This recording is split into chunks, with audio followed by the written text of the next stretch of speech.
Hello everyone, it is your old pal, Bob the Pet Ferret here, with the Chatty Corner for September. It has been a while, and I acknowledge that. It has actually been 2 months since you last saw a Chatty Corner from me, and some of you might have wondered what the hell happened with all of that. Maybe. I don't know. In fact, this past month has looked a bit weird. There's been one episode of Losing the Plot, and then a bunch of Ferrets Firsts. And then there was like 2 weeks where there was nothing being uploaded. Well, if you're wondering what was going on there, first of all, you should probably follow me on Twitter at Bob the Pet Ferret, because I did tweet out what was going on quite extensively there. And also, if you're not paying attention to the posts that YouTube allows you to do, I also put some clarification there. I don't know how many people saw that, because YouTube doesn't give me stats on that, it just tells me how many people liked it, which isn't really useful if people saw it and went, oh okay, and then moved on with their life, which is fine. So if you're wondering, I'm going to explain it here. It was technical issues, sort of. Technical issues that weren't really issues, I guess is the way to put it. I've been using a fairly old laptop for a while now, and I'd actually saved up a bit of money. And I was like, well, I should probably look at getting a new computer at some point. But I'd sort of started putting the parts together, like, you know, online, and got a PC set up, and I was like, okay, cool.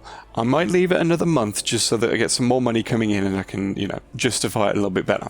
Well, I use Adobe Premiere to edit, and Adobe, in their infinite wisdom, decided to completely overhaul Premiere to the point where it now uses significantly more RAM. My laptop just did not know what to do with that. This was like right as I was finishing up the Tomb Raider video as well. Thankfully I was able to get that out just at that last minute and just work through it, because I'd reached the point where I was just kind of going through and just checking it, but it was a bit of a slog just to do that. And I was like, okay, well, this is the last video that I'm ever going to edit on this laptop. So basically I looked at that and was like, well, guess I'm not waiting a month to get this PC. I'm going to get it now. So as soon as that happened, I hit purchase on everything. I had to wait a week for everything to arrive because, again, I was building this PC myself. So, you know, all the parts had been ordered separately, so everything was coming from different places. So I was waiting for everything to arrive. The RAM arrived on the day that I was building the PC, pretty much at the point where I was like, right, now I need to put the RAM in. So as such, I was like, well, I can't edit anything for like a week until everything arrives. So yeah, I was waiting for that to arrive, and then obviously setting it all up took some time, and the focus was, I need to get this new computer set up, I need to get all my programs installed, I need to do everything, and just, all the stuff when you get a new computer, all that, yeah. And my new computer is wonderful, it is beautiful. I've got 2 screens now, which means that like everything just looks better, because I can like have like my timeline for editing on one screen and my actual video on the right screen. So all those terrible captions I keep putting on videos that look really bad? That's because I was looking at them really, really small on a laptop screen. Now I can have that video in full HD on a screen, and I can see how those captions actually look and not just make a best estimate. So that's nice. That's good. You'll hopefully start seeing some of that soon. But then, like, I thought, I'll take an extra week or 2 off just to kind of get stuff sorted in general, like set myself up a proper schedule, just figure out what I'm doing in general and get caught up a bit, because I'd been working to a schedule, sort of, but then when all that got disrupted, I was just like, well, all of this is getting thrown out the window, basically. So stuff got moved around, some videos that I was planning got cancelled, but yeah, it's just, yeah, stuff like that is happening. So I moved everything around, figured things out, and then set myself a proper schedule of like, do this on this day so that you don't like end up running up against a wall again with everything. So that's good. So hopefully, with all of that disruption to the channel for that temporary period, you'll hopefully be seeing some improvements to the channel in general going forward. Like I said, all of this, I would have been mentioning bits of this on Twitter at Bob the Pet Ferret, which is where I post updates for the channel, so it is a really good place to go to just put this stuff up. I did record a very brief little video to sort of explain the situation, but I didn't get around to actually editing it as an actual thing. That's why I did the YouTube post. Don't know how many people saw it, but it was there. I know YouTube's algorithm is weird, but if you follow me on Twitter at Bob the Pet Ferret, you will get updates all the time. You'll also get informed of new videos as soon as they go up on there as well. But also, while I was figuring all of that out, I had a look at my Patreon. I thought, I'm going to make donating to my Patreon, which is also Bob the Pet Ferret, I want to incentivize people to go there a little bit more, because I haven't really been doing any rewards for it. I set up some rewards a while ago when I was still doing Let's Plays and stuff, but they don't really apply anymore. By the time this video goes live, the Patreon should have been updated with all of these new reward tiers, and I'm going to tell you what those reward tiers are. If you donate $1 a month, you will get exclusive updates through Patreon, which means you don't need to follow me on Twitter at Bob the Pet Ferret, because I will post stuff there. You will also get your name in the credits of every video. You will have probably noticed this in recent videos. This is the one thing that I've been actively doing already. $2 tier is early access to videos. So basically, with this new schedule, videos should be coming out a day or two minimum before they go live. My plan going forward is that patrons who donate $2 a month will get the videos as soon as I upload them. For $5, you will get behind the scenes videos. This is something I'm already looking into, adding them onto my schedule and things like that, so that they can be, because the good thing with something like that is I can work on other videos while I work on that, because I'm just showing you how I do my videos. I will also be looking at adding a $10 tier at a later date. It's not going up yet, but that's going to be like an exclusive Chatty Corner. So this will be, I'm going to aim for this to be a half an hour long from now on, just exclusively half an hour long. There will be an hour-long Chatty Corner every month, but it'll be like 2 weeks after this one, and it's going to be sort of more topics, I think. So talking about what's going on in gaming in general and that sort of thing. So if that sounds good, then let me know. But that's still something I'm working out and figuring out while I go forward. But those are the tiers that will be going live as this video goes live. Again, if you want to donate to Patreon, you can find me on there at Bob the Pet Ferret. The link is in the description. It's in the description of every video. Sometimes I put up a card as well to sort of link to it about 5 minutes into the video. You might have noticed that too. You don't have to. The videos will still be fully accessible. The only things that will be locked behind a paywall will be the behind the scenes stuff, because that does add a little bit extra. And I think just that little sort of peek behind the curtain, paying for that, I think that's kind of worth it, I think. So what have you been saying about some of the videos that I've been posting recently? So we've had like a very Ferret's Firsts heavy month, 2 months. And for that I'm sorry, because they are supposed to be bonus videos more than anything else, but like I said, the disruption caused that to happen.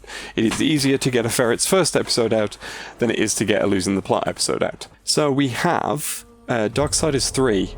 Okay, so we need to talk about Darksiders 3 as a video, because that video, for some reason, tons of views as soon as it went up, and I have no idea why. I've still been trying to figure out how the hell that happened. I just don't get it. My only theory is that I uploaded it in the week that Death Stranding came out on PC, and because my Death Stranding video has been far and away my most successful video since the relaunch, I feel like YouTube might have been placing the Darksiders 3 video by the side of it. With the PC release, more people were looking at that video. That's my only theory, which is annoying, because I'd like to figure out what caused that to happen so I can replicate it. One thing I want to bring up from that video was from Sheezy Bites, who pulled me up on the fact that I kept referring to it as like a Metroidvania style game, and he said it's more like a 3D Zelda-like. And I've seen a few people mention that the Darksiders games are a bit Zelda-ish. Yeah, I think it was wrong to say it was a Metroidvania. It was just the first thing I thought of while playing, and just didn't think of Zelda at all. Other than that, not really a lot to talk about with Darksiders 3 as a video. Yeah, it wasn't the most interesting game. It was decent, but it wasn't amazing. I don't know how much of it I'll ever play again. I can't remember what my initial reactions were, which says a lot, I guess. Another Ferret's First, one that went up more recently, was Outer Wilds. I got a couple of comments on that one of which came from, and I'm going to butcher your name and I'm very sorry. Toxiorial says, make a series for this game. So it depends on what you mean by series. So if you mean like an actual playthrough, no, absolutely not. I've already gone into this discussion when I relaunched the channel about how just Let's Plays and long form playthroughs just aren't that interesting to me. Doing the sort of first impression stuff is enough for me. I think just kind of that initial like, oh, here's what I think of this on the first thing is just, I think that's interesting, but beyond that I have no real desire to explore it. But from what I played of Outer Wilds, it's certainly the sort of game where I could see myself doing more with it. So I'm not ruling out the possibility of doing videos on that in some form. I need to play more of it. All I've played of it is what you've seen in the Ferrets First. I do intend to play more of that soonish, because I know people rave about that, and it did seem pretty good from what I played. Like, just the space. As soon as you fly up into space and you see all the planets moving around, it was just, this is amazing. Okay, the other Ferrets First that went up, we had simultaneous release of Titanfall 2 and No Straight Roads. As I record this, those videos have literally just gone up. So I have nothing to say in regards to what you guys thought of that, because they've literally just gone up and I've hit record on this. But so far, they've not been up for very long, but I'm already seeing a significant difference in how people are reacting to those videos, and partly it's because I ran an experiment on those two videos. So we'll see how this goes long term, but at the time of recording, No Straight Roads has 8 views and Titanfall 2 has 0 views, and they've both just gone up. The difference there, aside from the fact that No Straight Roads is a newer game, which probably is going to pique people's interest a little bit more, because they're like, oh, what's this one? It's a new game, but it's also not a massively well-known game, so there is that. But also, I moved the title around, so I could put like a more clickbaity type title on there. The thumbnail was less promo art, with like a ferret thrown in. It was more, I looked at the gameplay and found a screenshot. Well, I lie. For No Straight Roads, the thumbnail was actually one of the auto thumbnails. And I saw it and went, do you know what? That's the thumbnail. So I just took a screenshot of that section and then added my logos and stuff on top of it. And I think that it is a more dynamic thumbnail as a result. So I'm going to try and do that a bit more often, use an actual screenshot. But yeah, I think putting the title Hatsune Miku Must Be Destroyed up first before the game title, I think might also help. This is all stuff I'm figuring out on the fly as I try and grow the channel. You might have noticed me moving stuff around and fiddling with things if you've been paying attention. You might not have been paying attention. It's fine. It's fine. But yeah, so I can't vouch for how you guys reacted to No Straight Roads and Titanfall 2, because I literally just put them up. No one's responded yet. And I don't expect anyone to have responded yet, so that's fine. But the other video that came up in the last 2 months, it was episode 5 of Losing the Plot. You guys were totally into that video. Like, day one, it shot up to like 200 views, and it was just unstoppable. And then it just all fell off on the second day, which I thought was weird. So yeah, there are opinions on that one. I expected that one to be kind of controversial because of the endless wars that go on around the Tomb Raider reboots and stuff. But that one, I was aiming to be as well, not objective, because I hate that term in terms of reviews, but just as fair and balanced. There you go, that's a better way of putting it than objective. Fair and balanced view that didn't try and, it sort of drew on my feelings, but also tried to look at it a bit more. I did ask around on the Tomb Raider subreddit before making that video about like what people's opinions are versus old and new Lara and how they feel comparatively, and yeah, it was that kind of factored into the script while I was doing it, and I think that helped keep me balanced, if you know what I mean. So yeah, let's run through some of the comments that are on there. First of all, Micro Game Station said, "It's nice to see Tomb Raider content from you again. Tomb Raider videos are my first memory of YouTube." Yeah, I think the Tomb Raider, I think that was a big part of the draw for a lot of people is, oh hey, Bob the Pet Ferret's doing another Tomb Raider video, it's been a while. I know that's the thing. I'm certainly not gonna, like, that's not gonna be the end of Tomb Raider content for me. You know, as I said in the video, it's like a very important series for me. So there's certainly gonna be elements of it coming back at some point. So I can't confirm what sort of content I would do because I don't even know myself, but yeah, it's gonna pop up here and there. Don't worry about that. You won't see Let's Plays, obviously, because I don't do those anymore, but you'll certainly see stuff like that coming forward. Had a comment from Winter Soldier LTE, who sort of had some general comments about Rise and Shadow, because he recently had played them. But a bit of his comment that I want to draw attention to is him saying, I wouldn't mind another Lara Croft and the game either. Yeah, like the Lara Croft games, the Lara Croft branded games, have been pretty much consistently excellent and have kind of drilled down more into what Tomb Raider actually is. even though like 2 of them are co-op and 1 of them's a mobile game. Like Lara Croft and the Guardian of Light, and what I've played of Temple of Osiris, which I have not played significantly of because I started playing it with a friend and then we just never got around to playing it again, and I'd rather like, continue playing it with that friend, you know what I mean? So eventually I'll get around to it with that friend. But yeah, like Lara Croft games were excellent, I think. The mobile game Lara Croft Go is something I would definitely recommend as well, because it's a good mobile game. Mobile games don't have to do much to impress me, because as long as they're not what you'd expect of a mobile game, then I'm like, hey, this is a great game. So, I don't know.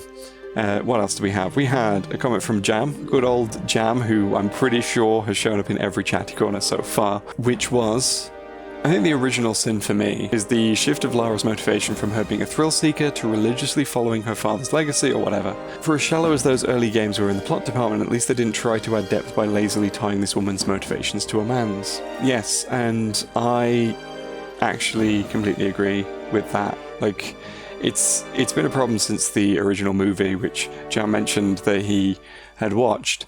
But yeah, like the whole thing with Lara's father, I think the big problem with like Lara's characterization, particularly in Rise of the Tomb Raider, is so much of Lara's character was tied to her father's legacy. So much of it was like, oh, her dad did this and this is what...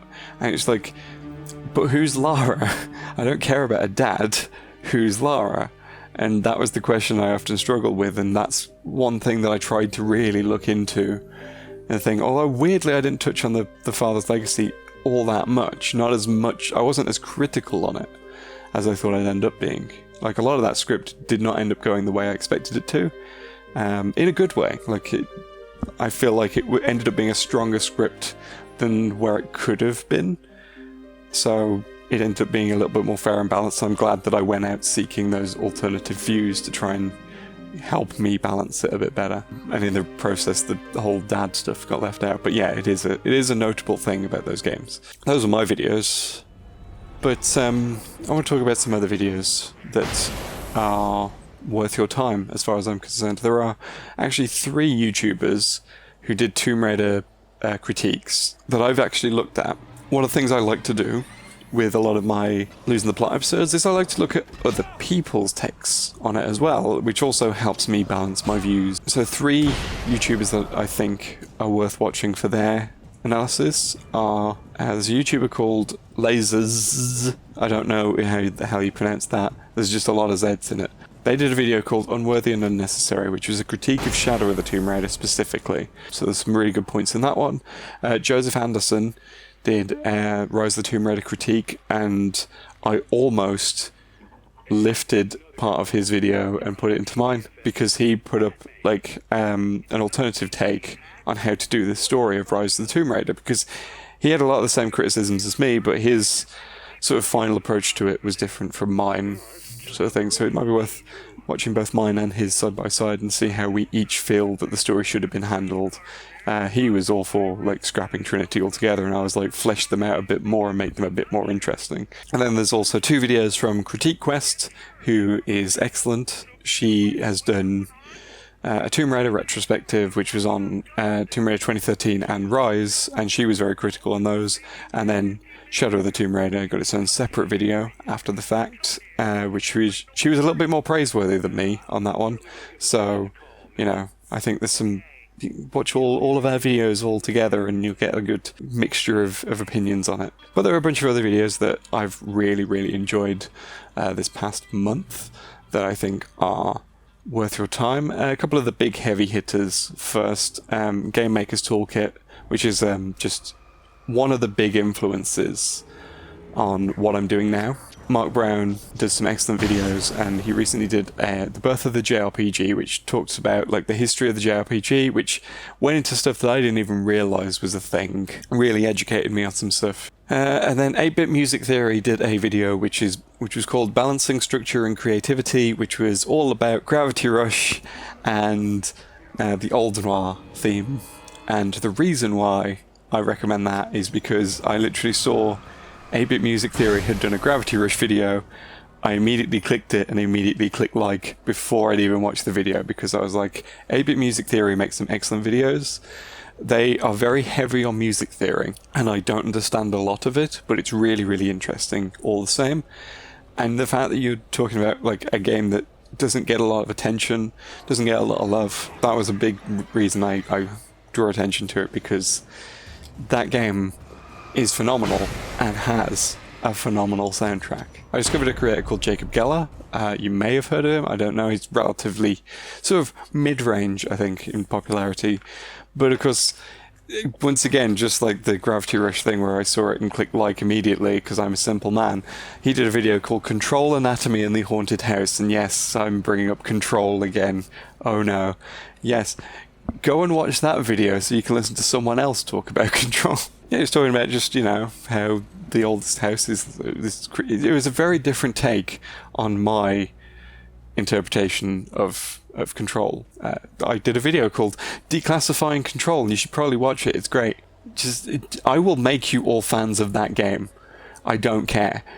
You will all play that game. There's a smaller channel called Eurothug 3000, which is an odd name, but she did a video called Jet Set Radio, Splatoon and Identity, and it is a fantastic video. She shares a lot of my views on like Jet Set Radio and Splatoon and why the aesthetic of them is so striking and why it's so attractive. I just thought it was a really interesting watch, and I definitely agreed with a lot of it, so yeah, definitely watch that. And also she's kind of a smaller channel, so it's definitely worth checking that out, because yeah, always support the smaller channels. I say this as a smaller channel.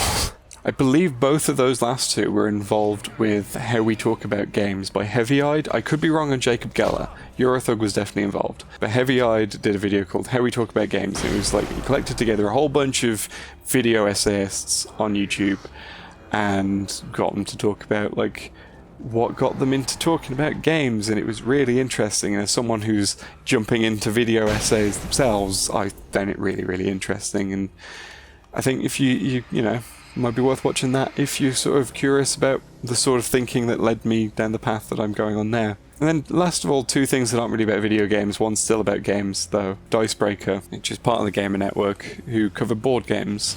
You had Johnny Chiodini, who's the video editor at Dicebreaker, teaching Luke Westaway from Outside Xbox how to DM. Even if you're not interested in the personalities that I mentioned, it's definitely worth watching, because there's some really good tips about building a game of D&D and how to set up a session. I wish that that video had existed when I'd attempted to DM ages ago, because my attempts at DMing were not all that great, in all honesty. I've learnt my lessons, and I would like to do DMing again in future. I will be taking some tips from that video. It's a series of videos actually. It's a three-parter, kind of a four-parter if you include the Outside Xbox Oxventure episode where Luke got thrown into the deep end and told, okay, DM a game, show me what you've learned. You don't have to watch that part, I think, but it might help. And then the last thing, which is entirely, completely off this topic of games, Jenny Nicholson, who is a very popular channel, so you've probably seen her around, did a video about the last BronyCon. I am not a brony, and I don't really subscribe to any part of that whole slightly concerning fan base. But it was definitely an interesting watch, just to kind of get that glimpse into this kind of odd subculture, you know, from someone who is very much embedded within that subculture. So I guess you're all wondering what's coming up next. So you might have noticed, again, there was a lot of Ferrets First this past month, 2 months. And you might be thinking, oh, but, you know, you were moving to video essay type stuff. Where is all that stuff? Well, good news, I'm picking all that back up significantly over the next month. And that is a big part of why things have been on a bit of a break and you've had, like, the Ferrets First stuff come out the way they have, is because I've been preparing for a bunch of other things. So, not next week, Friday, yes, Friday will be Deadly Premonition. Why it's so bad, it's rad. It's a video that I thought, well, the Deadly Premonition's finally got a sequel. I haven't played the sequel yet, but let's have a look back at the original. Let's do a quick little why it's rad on that one. Let's do it. On the 18th of September, you are getting another Ferrets First, I'm sorry. This one's going to be on Disco Elysium, but the thing about this one is it's my very first Ferrets First to be recorded on PC. It is a PC game that I've recorded. It's the first time I've ever done that, so that's going to be an interesting one to show you guys. Because, yeah, it's going to be a new and exciting adventure for all of us, I think. I've already recorded that one, just haven't edited it yet, so that's going to be good. But that's sitting where it is because it's going to be sandwiched by 2 episodes of Losing the Plot. And the reason for this is because one of them was supposed to be last month, but obviously with the disruption I never got around to doing it and it got pushed back. But I have been successfully building up to making 2 videos at once in close succession, and it's going to work out quite nicely, trust me, it will. The first time in Losing the Plot where I'm going to revisit something. That's right, I'm going to look at The Last of Us 2. So technically I am looking at a new game, but of course it's going to be basically impossible to cover that without looking at the first game, which I've already covered. So yeah, it's going to be all about The Last of Us 2. Why have things been so divided? You know, why is it so controversial? What's it trying to achieve? Did it achieve it? Is the frustration over it and its narrative and its narrative choices, is it warranted? You'll see. It'll be great. I'm really good at selling myself. The other video is going to be Losing the Plot on Celeste, which is a really good game that many of you have probably heard of. And this video is going to be kind of a personal one because it's going to be about the themes of Celeste, which are, of course, mental health. And I'm going to look at how Celeste examines mental health through the lens of my own mental health experiences. It's going to be a difficult one to watch, I think. And it's going to be an interesting one, is what I'm going to say with that one. I'm very curious to see how people react to that one. And yeah, that is what's coming up in the next month. Is there anything else I want to throw at you before that happens? No, but some additional things that I want to throw in there. So if you're on Patreon, you will be starting to get the behind the scenes stuff that will come in. The first of which will be in a week. Pretty much a week from now, you'll get the first one. And then it will be every 2 weeks from then on. There may be some slight changes to that, but I will update you on that as we go ahead. You'll have your behind the scenes video. The week after, you'll get a big update that tells you what's coming up on the channel before the Chatty Corner arrives, 2 weeks ahead. Then you'll get another behind the scenes video. Then this Chatty Corner goes up normally. And I'm going to try and work off that schedule and see how that works. But it will fall apart as we get closer to Christmas, because yes, I will probably show you in the behind the scenes videos actually, just to entice you to go and subscribe to that. But yeah, outside the Patreon stuff, you can get updates on Twitter at Bob the Pet Ferret. You can follow me on Twitter for general tweeting at the Cheap Ferret. You can find me on geekybrummy.com, where I do podcasty stuff and I do writey stuff and all of that stuff. Yeah, check out the rest of the channel. Like I said, I've already given you a full list of what's coming up, but currently we've got a bunch of Ferrets First that you can watch. You got your whole of Losing the Plot to catch up on. You got 5 episodes of that. It's a really good series. I put a lot of work into that. I'd really appreciate feedback as well on that, and just to see how that goes. But yeah, I think I'm going to leave it at that, and I will see you again next time. Bye everyone.